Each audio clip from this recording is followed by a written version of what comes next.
प्रमाण कर रहा एक राहगीर आ गया, बहुत भक्ति वाला था, बहुत भजन वाला था, पर काशी में आने के बाद जिन गलियों में जाता था उन गलियों में ही कुछ ना कुछ बुराई ढूंढ लेता था। इतना कीचड़ पड़ा है, क्या देखा जा रहा है? विश्वनाथ जी की भूमि है, गंदी हो रही है, कचरा पड़ा है, पानी पड़ा है, रास्ते में कीचड़ हो रहा है, ये विश्वनाथ जी की भूमि है। तुम किसको कहना हो, किसको बोल रहे हो? विश्वनाथ जी को, विश्वनाथ जी को। विश्वनाथ जी की भूमि है, इतना कचरा हो रहा है। विश्वनाथ जी की भूमि है, ऐसा हो रहा है। विश्वनाथ जी की भूमि है, ऐसा हो रहा है। लोग ब्रज जाते हैं, ब्रज की दर्शन करते हैं, गिरिराज जी की परिक्रमा करते हैं, राधा जी की बरसाने की परिक्रमा करते हैं, ब्रज की परिक्रमा करते हैं। और कई लोग कहते हैं कि हमने परिक्रमा में देखा इतनी गंदगी थी, वहाँ ऐसा पड़ा था, वहाँ वैसा पड़ा था। अरे भाई, एक बार स्कंद पुराण को, काशी खंड को उठाकर पढ़िएगा। राहगीर की कथा कहती है, वो राहगीर आया था तप करने के लिए, आया था भजन करने के लिए, आया था काशी मंत्र जाप करने के लिए, पर वो स्थिर ना रहकर यहाँ वहाँ भ्रमण करा। और भ्रमण करने में उसने सब चीज़ों में गलत देखा। अंत में उसके शरीर में एक रोग हो गया, एक रोग। वो शरीर के एक रोग से ग्रसित हो गया, और रोग भी ऐसा था कि वो रोग साधारण नहीं था, उसका शरीर पूरा गलने लगा, पूरा शरीर। आप तो विश्वनाथ की धरा पर रहते हो तो आपको ये कथा याद होगी। केदारखंड में जो रहते हैं उनको इसमें स्मरण होगा, याद होगा। शरीर में ऐसा रोग हो गया कि वो शरीर का पूरा शरीर धीरे धीरे गलने लगा, और गलने लगा तो वो नीचे की ओर गिरने लगा। बड़ा दुखी हो, एक दिन गुहार करने लगा विश्वनाथ जी से, गंगा का स्नान कर कर। मैंने तो सुना था गंगा तरण तारण है, मैंने तो सुना था कि गंगा मुक्ति दे देती है, मैंने तो सुना था कि विश्वनाथ सबके संकट हर लेते हैं, दुख हर लेते हैं, कष्ट हर लेते हैं, इसलिए मैंने ये सुना था। पर मैं तो आज शरीर से ग्रसित हो गया, मैं शरीर से आज बीमारी से ग्रसित हो गया। ये क्यों, किस लिए? तभी एक संत निकल कर जा रहे थे गंगा स्नान कर कर, जो अपनी कुटिया से कभी बाहर नहीं निकलते थे। संत, साधु, सन्यासी, तपस्वी, साधक, उपासक, एक अच्छा शिव का भक्त जिस जगह पर रहता है, अगर काशी में आया है तो उसको दर्शन करना है, दर्शन करके सीधे अपने कक्ष में जाना है, फिर भजन में लग जाना है, फिर किसी दर्शन करने जाना है, सीधे कक्ष में जाना है, भजन में लग जाना है। वो इधर उधर भ्रमण करने के लिए नहीं जाता, वो घूमने के लिए नहीं जाता। हम भी नहीं निकलते, बाबा जी, चंदन भैया, निकलना नहीं होता हमारा। हम ब्रज भी जाते हैं, बरसाना की परिक्रमा करते हैं, गोवर्धन नाथ जी की परिक्रमा करते हैं, वृंदावन की परिक्रमा करते हैं, मथुरा की परिक्रमा करते हैं, गोकुल की परिक्रमा कर लेते हैं, नंदगांव की परिक्रमा कर लेते हैं हम, परंतु हम परिक्रमा करिए अपने कक्ष में, कक्ष से हम बाहर नहीं, ज्यादा घूमना नहीं। मैंने तो सुना था कि विश्वनाथ जी की भूमि पर आकर लोगों के दोष मिट जाते हैं, मेरे तो शरीर में रोग हो गए, शरीर में रोग। क्यों हुआ? गंगा का स्नान कर कर एक संत निकल कर आ रहे थे, हाथ में उनके एक छोटी सी बाल्टी थी, बाल्टी में गंगा का जल था, हाथ में एक टेढ़ी आड़ी सी छड़ी थी, बाल खुले थे महाराज, गले में एक रुद्राक्ष पड़ा हुआ था लाल धागे में, और तन पर एक लंगोट थी। उसने, राहगीर ने रोक लिया महाराज को, तुम रोज गंगा नहाते हो? संत ने कहा नहीं। तुम रोज गंगा नहीं नहाते? नहीं। परंतु मैं तो 15 दिन से देख रहा हूं कि तुम रोज गंगा नहाने के लिए आते हो और गंगा नहा के जाते हो, और तुम झूठ बोल रहे हो काशी में रहकर। कहा मैं गंगा नहीं नहाता, मैं तो माँ की गोद में निवेदन करने के लिए आता हूं। मैं गंगा नहीं आता। नहाना किसको कहते हैं आपको मालूम है? स्नान में और नहाने में अंतर है बहुत बड़ा, जमीन और आसमान का अंतर है। नहाना कहते हैं पानी को अपने ऊपर डाल लेना, साबुन लगा लेना, सर्फ लगा लेना, उपटन लगा लेना, शैम्पू लगा लेना, इसको नहाना कहते हैं। और स्नान कहते हैं जिस पवित्र नदी में स्नान करने के लिए गए हो वहाँ जाकर उस माँ को प्रणाम कर कर कहना कि मेरी जिंदगी के संचित पापों को समाप्त कर देना, मैं तेरी शरण में आया हूँ। इसको स्नान कहते, इसको स्नान कहते। आप रोज नहाते हो? नहीं, मैं 15 दिन से देख रहा हूं आप रोज निकल कर जाते हो। बाल्टी रहती है, डंडा रहता है, गले में रुद्राक्ष रहता है, लंगोट बंदी रहती है, बालों में से पानी टपकता रहता है, बालों में से पानी टपक रहा है आपके, और झूठ बोल रहे हो। क्या बात क्या है? बोलो।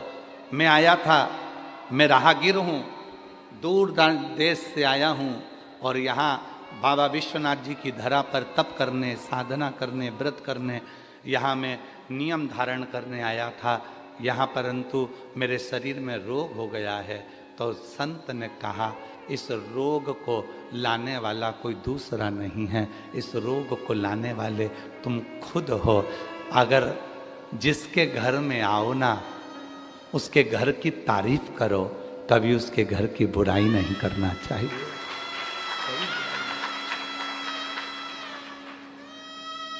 जो काशी में रहकर अगर काशी की बुराई करें, जो अवंतिकापुरी में रहकर अवंतिकापुरी की बुराई करें, जो सीहोर नगरी में रहकर बाबा कुबरेश्वर की भूमि पर रहकर ही सीहोर की बुराई करें, जो सोमनाथ में रहकर सोमनाथ की बुराई करें, जो ब्रज में रहकर ब्रज की बुराई करें, जो अयोध्या में रहकर अयोध्या की बुराई करें, समझ लेना उनके बराबर संसार में कोई नरक भोगने वाला नहीं होगा, उनके जैसा कोई पापी नहीं होगा। आप अच्छाई देखो ना, अच्छाई देखो।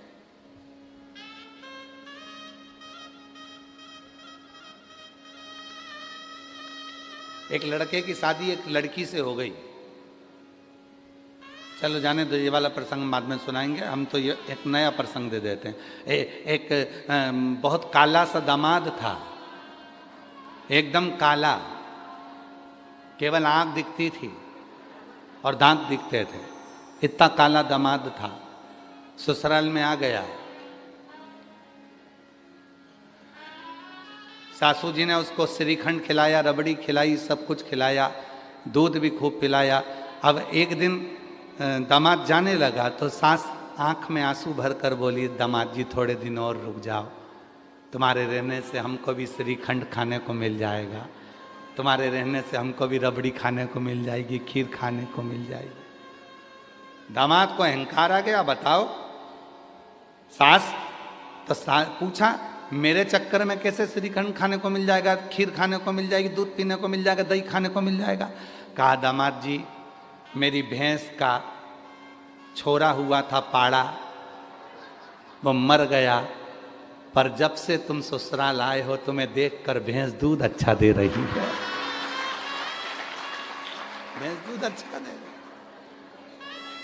मतलब सास का दामाद कितना भी काला था पर उसने उसमें भी तो गुण देखा ना, अब गुण तो नहीं देखा। अब दूसरे वाले प्रसंग पे जाओ।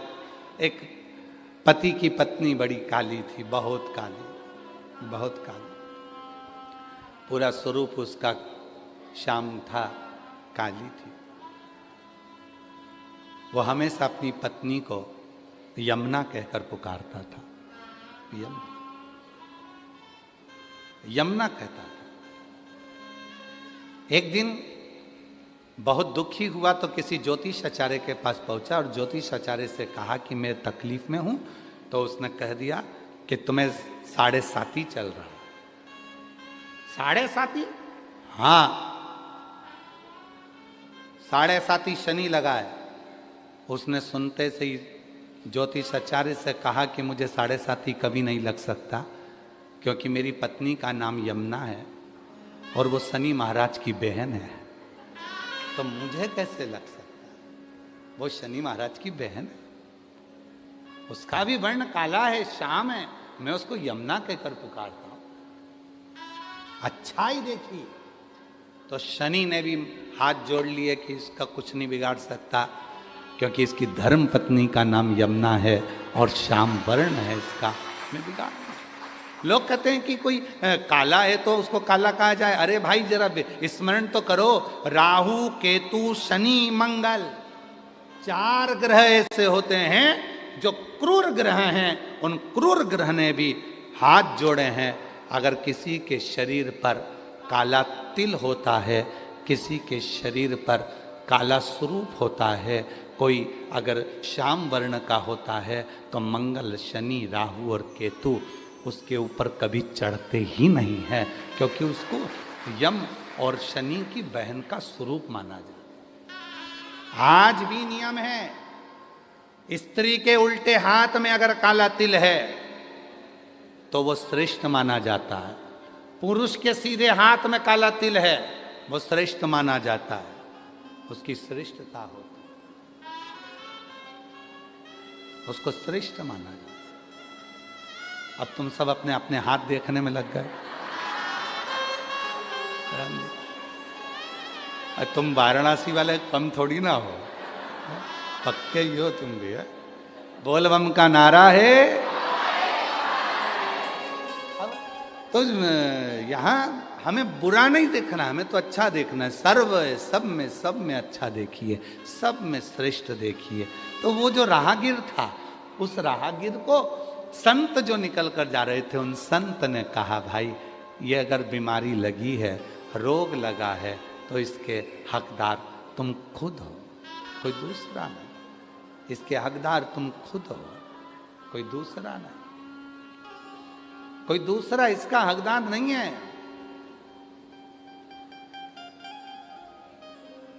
मैंने क्या गलती करी? तुमने एक गलती करी। क्या करने आए थे काशी में? भजन करने। क्या करने आए थे काशी में? साधना करने। क्या करने आए थे काशी में? शिव विश्वनाथ जी का भजन दर्शन करने के। क्या कर रहे हो? फिर वही वाली बात आ गई, हम तेरी दुनिया में आकर खो गए,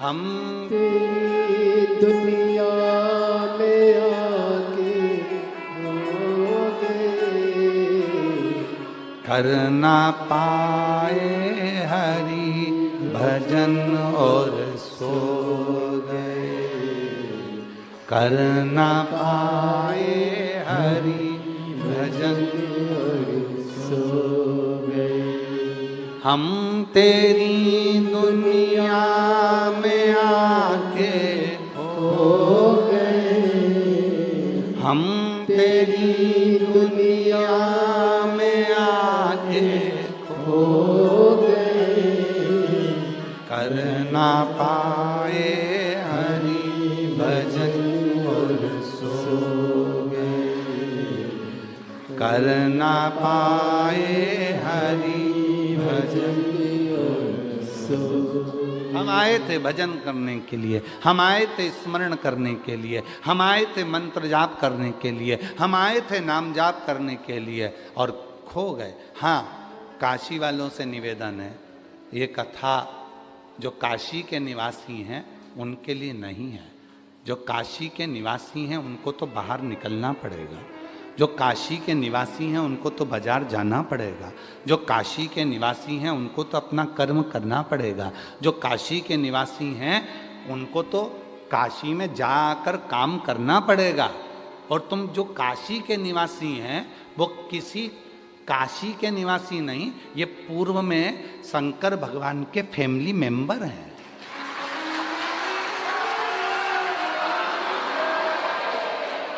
ये शिव के फैमिली मेंबर हैं, वरना तुम और काशी में रह लो, मुश्किल है, फालतू की बात।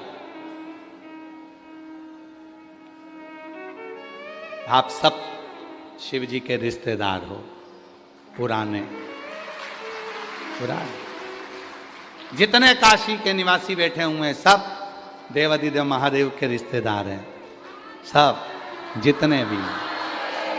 और उसमें कोई भेद नहीं है, कोई कहे कि हम ब्राह्मणम क्षत्रियम वैश्यम शूद्र, ना ना ना ना, सब जितने काशी के वासी हैं, काशी में रहने वाला, झाड़ू लगाने वाला, काशी में ड्यूटी करने वाला, काशी में पुलिस प्रशासन में रहकर सर्विस करने वाला, नौकरी करने वाला, जरा विचार करना, नौकरी तो तेरी उत्तर प्रदेश के किसी दूसरे जिले में लग जाती, काशी में लगी है, मतलब तू शंकर जी का, विश्वनाथ जी का पुराना रिश्तेदार है, इसलिए तुझे यहाँ बुलाया गया। एक नियम चलता है, आप लोगों को एक नियम चलता है, जब जो मंत्री बैठता है, जो राजा बैठता है, जो मुख्यमंत्री बैठता है, जो राजा बैठता है, वो अपने जिले में अपने खास आदमी को रखता है। तो यहां विश्वनाथ जी सब कुछ है, तो तुम सब खास हो, इसलिए तुम्हें यहां रखा, तुम सब खास।